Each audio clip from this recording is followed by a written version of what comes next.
જેમ કે મેષ રાશિ છે એનો સ્વામી ગ્રહ છે મંગળ.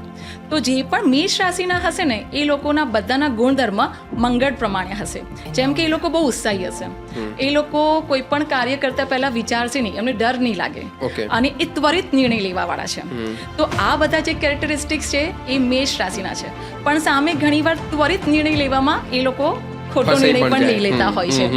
અને ઘણીવાર એવું પણ થાય છે કે એ લોકો કોઈ કામને ઉત્સાહથી શરૂ કરે પણ ઉત્સાહથી એટલું પૂરું ના કરી શકે, કારણ કે આ થોડો સ્પીડ વાળા હોય છે. અચ્છા દોસ્તો, સબસ્ક્રાઇબ બટન તમારાથી માત્ર એક આંગળી દૂર છે, પણ એ આંગળીને ત્યાં સુધી લઈ જવા માટે જો તમને અમારી એફર્ટ યોગ્ય લાગે તો ચોક્કસ એને દબાઈ અમારો ઉત્સાહ વધારતા રહેજો. આગળની અગર આપણે હજી એકાદી રાશિની વાત કરીએ તો મિથુન રાશિ. મારી રાશિ છે. અરે વાહ, તો તમારે જણાવવું જોઈએ. મિથુન રાશિનો જે ગ્રહ દેવતા છે એ બુદ્ધ છે. તો મિથુન રાશિનું બુદ્ધિ ચાતુર્ય ખૂબ સરસ હોય છે. કમ્યુનિકેશન સ્કિલ ખૂબ સરસ છે. અને એ લોકોનું નેટવર્કિંગ સરસ હોય છે. ફ્રેન્ડ સર્કલ સાથે, બિઝનેસ નેટવર્કમાં એ લોકો નેટવર્કિંગ ખૂબ સરસ રીતે કરી શકતા હોય છે. બીજી 2-3 રાશિ વિશે કહી શકો? ચોક્કસ. વૃષભ રાશિ, જેમ કે